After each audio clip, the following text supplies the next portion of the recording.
Welcome to Spotlight on Climate. We're approaching a subject on Spotlight on Climate that a lot of people don't talk about, and it's something that can be very serious, causing serious health hazards, but developed the right way, there's a way to make it safer or cleaner. So introduce yourselves and tell us what's going on here. Sure. Thanks, Tilleen. Thanks so much for having us on Spotlight on Climate today. So my name's Greg Caparaso. I'm from the Pathogen and Microbiome Institute at NAU, and with me is my colleague Jeff Meilander, also at PMI. Hi, Jeff. Hi, Greg. Hi. Okay, so tell us about this subject that we're approaching today. So our lab is very interested in human excrement composting. This is also, you may have heard of this as humanure composting, but just to make sure we're all on the same page, yep, we are talking about composting of human poop here. And as we talk about this today, we will probably refer to this as HEC for human excrement composting. And so based on previous conversations we've had about this, I'm going to guess one of three things that might be going through listeners' minds right now. Gross, maybe isn't that dangerous? Or maybe, do you actually think you're going to convince anybody to do this? And so we'll talk about all these over the next 30 minutes, and we hope at least to convince you that our poop and your poop is more interesting than you might think. So our lab started as a microbiome data science lab, and so we build tools that are used around the world to study human and environmental microbiomes. And so what that means is these are complex communities containing trillions of microorganisms, and so that's going to be things like bacteria, viruses, and fungi. And up until about maybe 20 years ago, a lot of these are species that we didn't even know existed before. And so a lot of this is very new technologies and things that are new to science. And so we'll come back to that in a little bit. But Jeff and I met through a shared interest in sustainable agriculture, and we started talking about composting. And we define this as the human-directed, microbial-driven process of biodegradation of organic waste. And usually this happens at high temperatures. Say that again. Sure. Degradation. The human-directed, microbial-driven process of biodegradation. And so biodegradation, what that means is you're breaking down organic wastes, and that's happening by microorganisms. And so that's why I say it's a microbially driven process. And composting isn't a natural process that occurs. This is a human-driven process. So a human has to manage this in order for it to happen correctly. And so you may be familiar with this from composting in your backyard, composting food scraps, composting landscaping waste. Jeff and I were both interested in this niche topic of human waste composting. And so, trust me, if you're interested in composting human poop and you meet someone else who is interested in composting human poop, that's a red letter day. Of course, yes. Because that's not going to happen every single person you meet. Yep, Definitely. exactly. And so we hit it off and got started thinking about and talking about microbiomes of composting systems. And so these had been studied, but fairly limited. We knew that there were a lot of interesting reactions happening in these systems. And so, for example, inactivating or degrading human pathogens is something that happens in composting systems, but the biology of how it happens isn't very well understood yet. And so we know there's diverse communities of microorganisms that are doing this, probably tens of thousands of different species at least. And we hypothesize that some of these organisms and a lot of their enzymes, a lot of sort of the molecular machines that they build are totally new to science. And so we got really deep into poop, in part motivated by biodiscovery, but also by massive potential impacts that it can have from improving global public health to environmental sustainability, to exploring space, to settling other worlds. And I shall let Jeff talk about some of that. And yeah, the question is, who is this going to benefit? How does this happen? It's something that a lot of people have not thought of. Yeah, so I'm sure the listeners didn't expect to think about the last time that they really had to go poop, but I'd like to encourage them to take a second to think about that time that maybe they were sitting outside working in the garden or fixing something around the house, and all of a sudden there's that pressure and that sudden urge to go. And so most likely for most folks, they run inside, they sit down, take care of business, flush it away, wash their hands, and move on with their day. So pretty simple, really convenient, clean, and of course now you are relieved.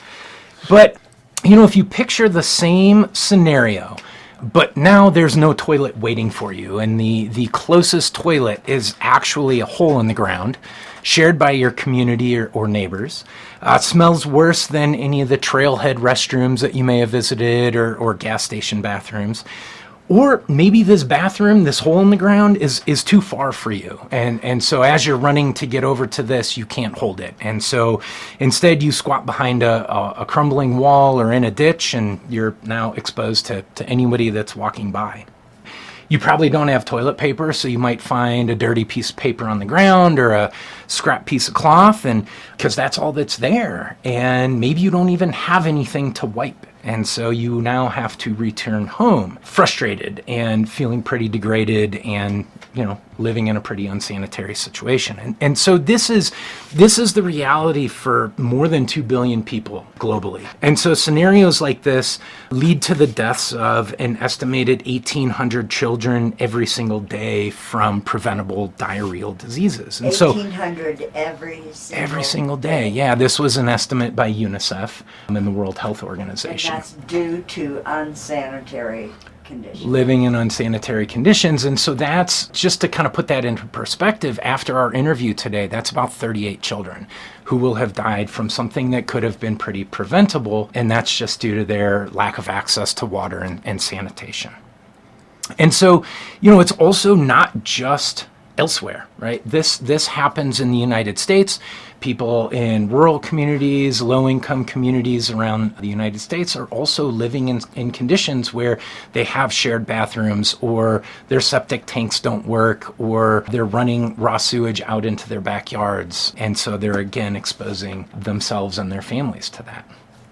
And so this is kind of where our research comes in, where composting toilets and human excrement composting can make a real difference. And so you can imagine in low and middle income countries, it offers a low cost, water-free way to manage your waste, and it reduces diseases and environmental contamination. And so they provide safe and sustainable alternatives. And because we're talking on a show about climate, we wanted to, emphasize that sustainable aspect. So hypothetically, if we were to take every single toilet in the United States, every household toilet, and replace it with a waterless composting toilet, about 2.4 trillion gallons of water per year would be saved by not flushing alone. Trillion with a T. With a T, yeah. And so just for reference, about 40 to 45% of our daily water use is just flushing toilets, just flushing poop and pee down the drain. And that's obviously, yeah. And if you obviously install low flush toilets, that's going to reduce your water use. Sure. But again, we are using a lot of clean, drinkable water to flush away nutrients, valuable nutrients that can be reused. And so that 2.4 trillion gallons is the equivalent to the entire annual allotment of Colorado River water for Nevada, California, and Arizona. Okay, say that again. So the 2.4 trillion gallons of water per year, if we were to replace all of these toilets, that volume of water is equivalent to the entire annual allotment for 3 states from the Colorado River. Staggering. And for those of us in the Flagstaff community who are tied into the rafting community, that is pretty significant amount of water. That is a huge amount of water. And so, wow, I'm just blown away by that. So how does composting a biosolid compare with what you're doing? Composting of biosolids versus human excrement composting. Yeah, so again, let's kind of put this back to the listeners is, now after you have relieved yourself, we push the lever and we get up, wash our hands, and we walk away. And pretty much most of us, all of us, are not thinking about what happens to that. And so, what happens to your poop once you do hit that lever? Where does it go? How does it get there? And once it's there, what's actually happening to that poop and that pee? And so we don't really think about those downstream, pun intended, I guess, to our waste. And so in Flagstaff, this wastewater flows to the Rio de Flag or the Wildcat wastewater treatment plants, kind of depending on your location within Flagstaff. And there it's going to be cleaned up and it's exposed to different biological and chemical treatment processes. But these are energy intensive processes, but it relies on microorganisms to help break down the waste. And any of the solid material that's left over is what becomes what we know as biosolids, or what we refer to as biosolids. And so I would encourage, as a side note, our listeners and our community members in Flag to take a tour of these facilities to see how this process works firsthand. I took a class of students a couple years ago, and it just really opened my mind to this whole process. And say the location of the facility? The Rio de Flag and Wildcat wastewater treatment plants here in Flagstaff. The Wildcat is out on the east side, kind of behind the Home Depot area and the mall area, and the Rio de Flag is over behind Homeco and Sam's Club. And you can get the Picture Canyon is kind of connected to that. You go past there to go on the trail. Yep. So people were wondering, that's where it is. That wastewater treatment plant that you see when you go into Picture Canyon to hike on the trail is exactly that place. Yeah. That we're talking about. Yeah, and they offer tours, and I think it's great for everybody to know where our waste goes and how those systems work. And when you understand what goes into it, you also get an understanding of how funding plays a huge role. And upgrading this equipment and managing this equipment is really expensive. And those improvements to those equipment, depends on our awareness and our support from our community members. So now, kind of back to biosolids, so this end product. In the United States, about 56% of biosolids that are produced from wastewater treatment plants are applied to the land. So either in agricultural settings or reclamation settings, so fixing disturbed land. And because they contain nutrients like nitrogen, phosphorus, and potassium, this is really, we're basically flushing away nutrients, and by reapplying these to the land, we're able to return those nutrients back into the soils. But the other 44% ends up in landfills, where its decomposition, its degradation contributes to greenhouse gas emissions. Methane. Mm-hmm. Yep, methane. Yep. And because they're in an anaerobic system, they're producing lots of methane gas, and that, again, as our listeners probably know, is contributing to climate change. Now, these systems are essential because they're protecting our public health and our water and our soil. But when we flush, the excrement and the urine that we are producing gets mixed in with other waste, like other household waste, road and agricultural runoff, even industrial and hospital waste. And so along with those nutrients, you get pharmaceuticals and hydrocarbons and PFAS, which are these forever chemicals, better known, as like Teflon, and antibiotic-resistant genes. And so in those treatment plants, a lot of that is removed, but not always everything. And so these compounds then can make their way into the soil, into our water, and up into our food chains, and then back into our bodies. And it's also really expensive, right? The infrastructure to put in these treatment plants, to manage these treatment plants, and the amount of energy that's used to treat all of this, again, is taxing on our environment. And so what we're looking at is sort of the different piece of the puzzle, which by diverting the excrement before it gets to the wastewater plant, we prevent it from mixing with those chemicals, and it reduces the amount of energy that those plants need to treat the material. And so if we start cleaner, we can generally finish safer. And just to clarify that, that's a long-term benefit. People are used to instant gratification. And so something like this is us needing to invest in the idea of long-term return on investment. Definitely. Yeah, I think everything we're talking about here, these are pretty long-term changes, and we need to start thinking about these now. And one thing I'd like to stress is, we're not saying that this is a one-size-fits-all solution. Managing human waste is going to be something that requires many different solutions, ranging from things like human excrement composting to wastewater treatment plants like we currently have. And we're going to need to think about how to fit the different systems in where they make the most sense. Yep. Thankfully. Yeah. Well, and on that note, with what we're looking at is, if we're looking at that microbiology of these processes, and so if we can identify the specific microbes that are involved in this degradation of this material and the enzymes that Greg had mentioned earlier that are breaking these compounds down or potentially breaking some of these compounds down, or kind of stimulating other microbes to work harder, then we might be able to figure out ways to make this process faster and cheaper and a little bit more efficient and more nutrient rich compost. And that also can create an economic benefit that may spike some interest in investors to create new industries or stimulate the local city wastewater treatment plants to start composting their biosolids. Definitely opens the door to generating ideas.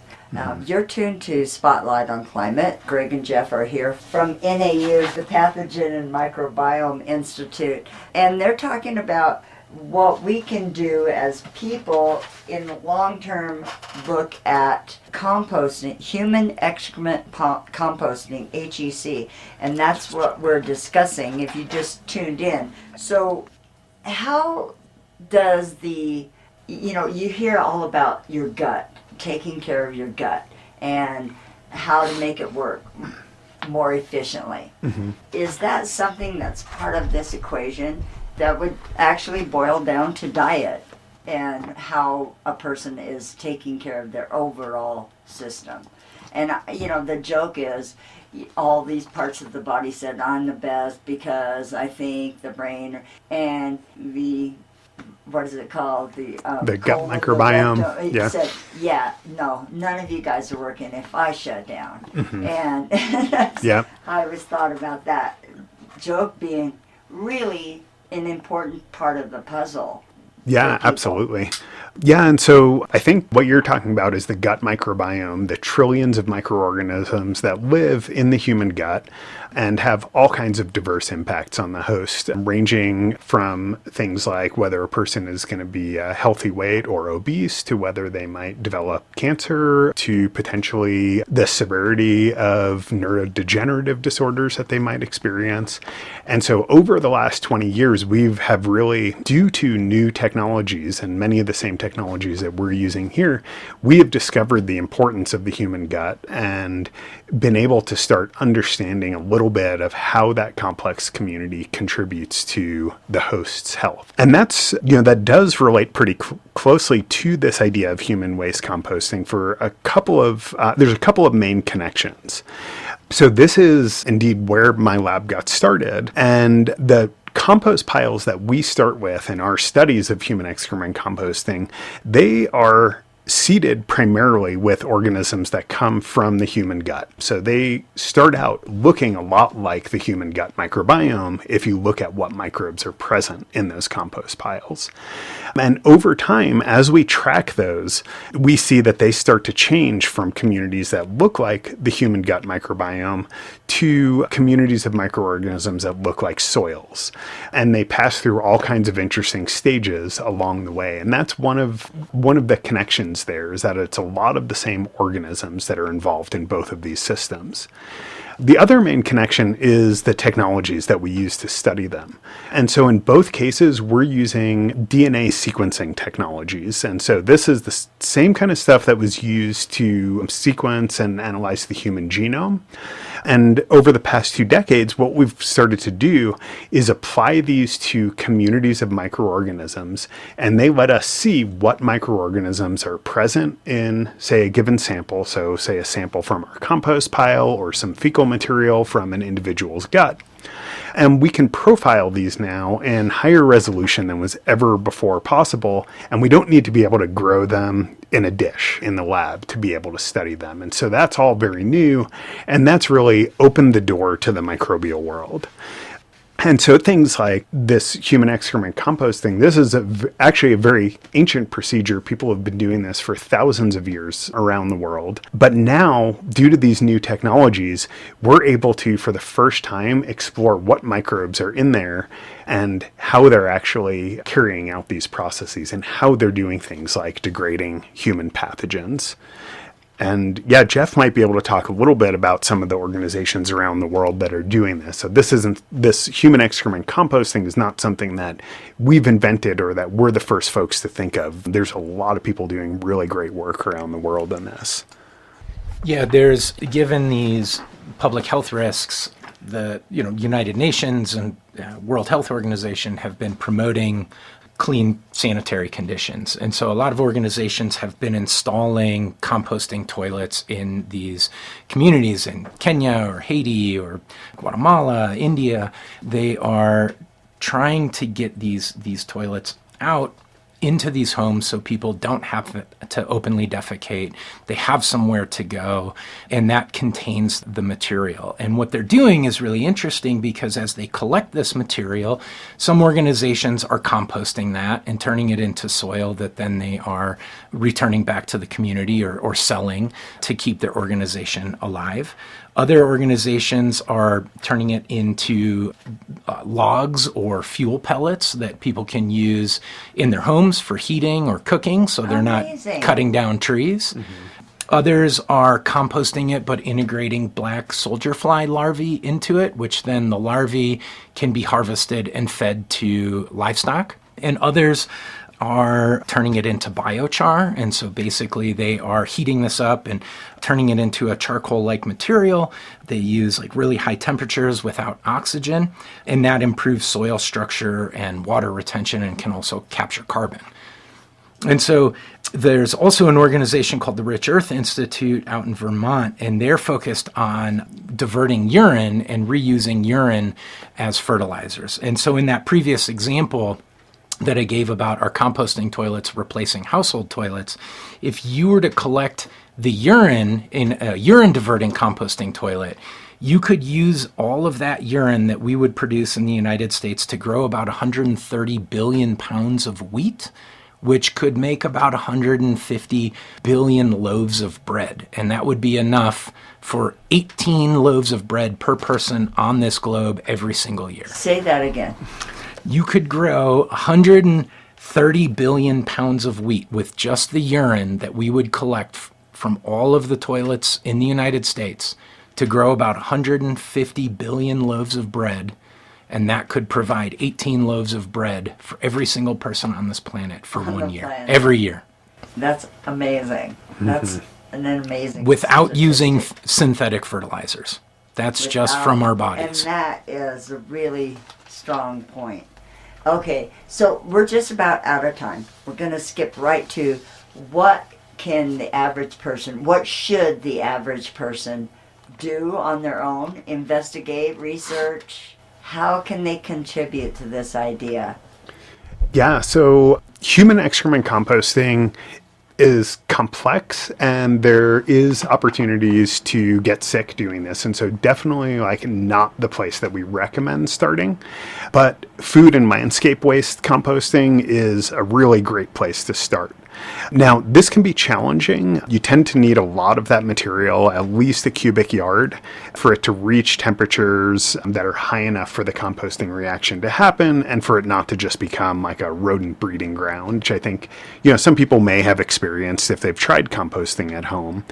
And so composting at home, great way to start. If you don't want to do that, if you don't have the space for it, or you don't want to bother with managing it, there are commercial services in Flagstaff that will pick up food waste for composting. And what I would really love to see is the city adopt a composting pickup program. This is something that a lot of cities are starting to do. It's gaining in popularity. And it's a really great way for us here in Flagstaff to build resilience in our community by cycling that waste, by not taking what we tend to think of as waste, but is really very rich in nutrients, keeping that here, keeping that local, and using that to build and improve our soils. And so I would just say this is something that we could all be urging our city council to explore. Yeah, and I would kind of chime off of that, Greg, too, that, starting with some backyard composting with your food and yard waste is great. And, over the years, I've talked to a lot of people that haven't been able to get their compost hot enough, or it just kind of sits there. And, the key is getting to know your compost. It's like a child. You have to nurture it a little bit. It will take care of itself eventually, but you have to pay attention to it. You have to know what you're adding into it. And you kind of need to know how it's behaved, and you have to be involved. You can't just throw your food out there and walk away. It'll decompose, but it won't compost. And if you're going for that composting process, you have to be humanly involved, human managed. And so, I think, I think once you get comfortable with that, maybe then the next step is thinking about how you might repurpose urine, and that's safer than poop, because urine's mostly sterile. You have less pathogens to worry about. And so there's a lot of great resources at the Rich Earth Institute. And, Greg kind of mentioned, I think, getting involved with your city and, and letting people know that you're interested in this and that you're excited about the idea of composting and trying to figure out how we can reuse and repurpose these materials. If somebody comes and says they're running for city council, hit them with this. Yeah, Definitely. Yeah. Every flush is, a missed opportunity for us to be humanure heroes. And so we can use these nutrients to grow food. We can reduce water. We can reduce energy, and we can reduce public health issues. All sounds really good. And I would like to say before we end this conversation, the beginning, I felt a lot differently than I do right now. And so the idea that having the discussion and talking about it takes away the sting, if you will, of this discussion that's so gross or whatever you were saying in the beginning. It turns it into a discussion, and you grow past what we're talking about is poop, and it becomes more of a scientific endeavor. In my mind, it did anyway. And Great. So I think that's a really important point for people to make. Even in the beginning, if you feel like, oh, I don't want to talk about this is gross, give it a chance. Give it a chance and talk about it, because then you turn to scientific data, and that's a little bit different than just being grossed out about something and not knowing why or how. Definitely. And it leaves room for a lot of potty humor and jokes. Poop jokes aren't my favorite, but they are a solid number 2. My granddaughter would love that. If she were here, she'd have all kinds of poop jokes. And she went through, all kids do go through the phase of the poop phase, and everything is poop, and all the songs that we change the word to poop in, and whatever. Yep. But have some lightheartedness going into it. It's not such a scary subject that way. Yep, absolutely. Thank you very much for joining us, Greg and Jeff. This sounds like a subject we need to come back to. In a few months, let's talk about this again and see where we're at as far as research goes, etc. Yep, that sounds great. We'd love to come back. We have a lot of exciting experiments going on right now, and it would be great to share some of those results when we get them. Okay, great. Thanks so much, Talene. You're welcome. Thank you for coming.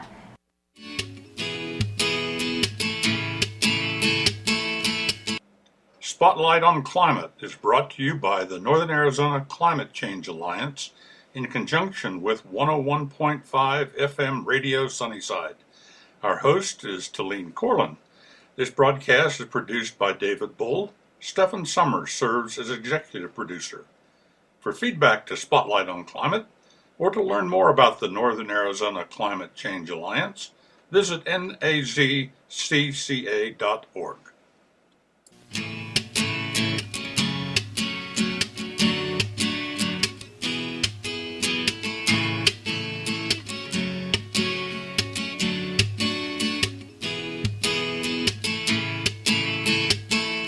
You're listening to KSZN LP 1015 in Flagstaff.